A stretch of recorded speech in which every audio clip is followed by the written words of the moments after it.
savaş kırıcıydı. Navnin rastı esmalıktı. Jisar hadine.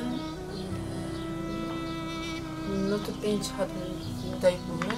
Batı malbada da hani şahada şeyleri jinin bu. Jiburi asa rekestin zün askeri ji çene bu.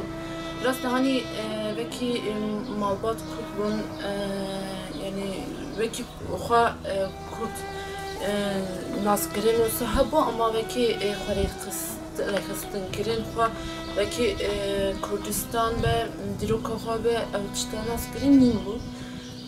Dema açım üniversite despike açım Dicle Üniversite liderde hani kosa parti naskerin çevu. Yani baş osa hidi parti naskerin hidi olsa serokati naskerin buha naskerin Dirokha da ci luku deriye vana naskerin çevu. Tabii ki Ali kidaşı pır merak çeli bu.